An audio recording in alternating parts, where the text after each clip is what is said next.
Assalamualaikum warahmatullahi wabarakatuh. Untuk sebelumnya izin memperkenalkan diri.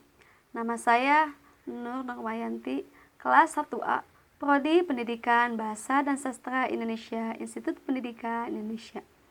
Pada kesempatan ini, saya akan membacakan salah satu dongeng dari Kalimantan Barat yang berjudul Batu Menangis.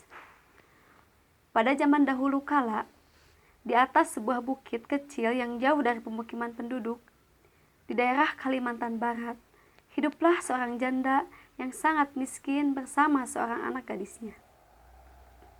Anak gadisnya sangat cantik, bentuk tubuhnya sangat indah, rambutnya terurai mengikal sampai ke mata kaki. Poni rambutnya tersisir rapih dan keningnya sehalus batu cendana. Namun sayangnya, ia memiliki sifat yang sangat buruk.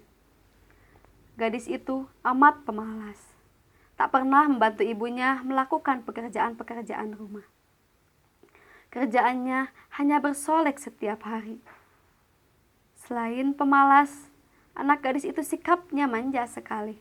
Segala permintaannya harus dituruti.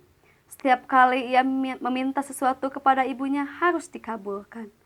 Tanpa memperdulikan keadaan ibunya yang miskin, setiap hari yang harus membanting tulang mencari sesuap nasi. Pada suatu hari, anak gadis itu diajak ibunya turun ke desa untuk berbelanja. Letak pasar desa itu amat jauh, sehingga mereka harus berjalan kaki yang cukup melelahkan. Anak gadis itu berjalan melenggang dengan memakai pakaian yang bagus dan bersolek agar orang di jalan yang melihatnya nanti akan mengagumi kecantikannya. Sementara ibunya berjalan di belakang sambil membawa keranjang dengan pakaian yang sangat dekil. Karena mereka hidup di tempat terpencil, tak seorang pun mengetahui bahwa kedua perempuan yang berjalan itu adalah ibu dan anak. Ketika mereka mulai memasuki desa, orang-orang desa memandangi mereka. Mereka begitu terpesona melihat kecantikan anak gadis itu. Terutama para pemuda desa yang tak puas-puasnya memandang wajah gadis itu.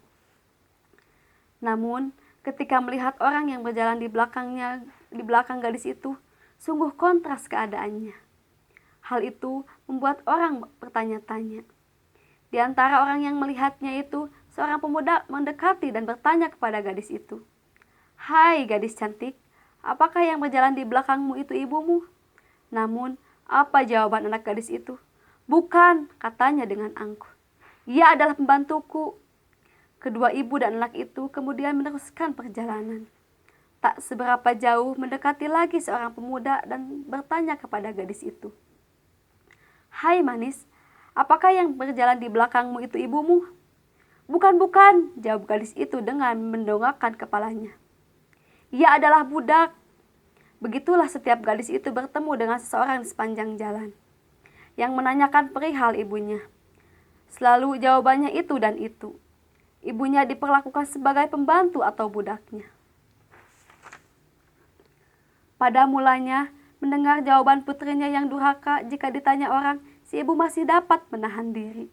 Namun, setelah berulang kali didengarnya jawabannya sama yang amat menyakitkan hati, akhirnya si ibu yang malang itu tak dapat menahan diri. Si ibu berdoa, "Ya Tuhan, hamba tak kuat menahan hinaan ini.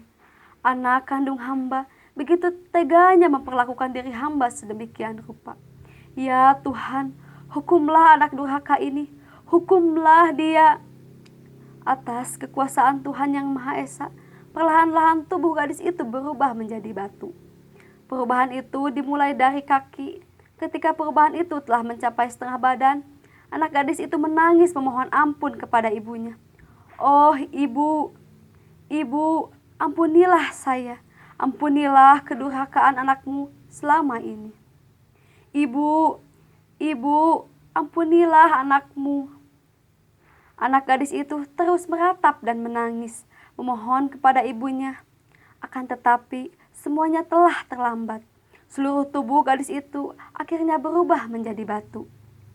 Sekalipun menjadi batu, namun orang dapat melihat bahwa kedua matanya masih menitikkan air mata seperti sedang menangis.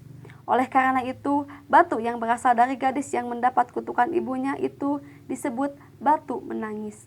Mungkin sekian dongeng yang dapat saya sampaikan. Mohon maaf bila ada kesalahan. Assalamualaikum warahmatullahi wabarakatuh.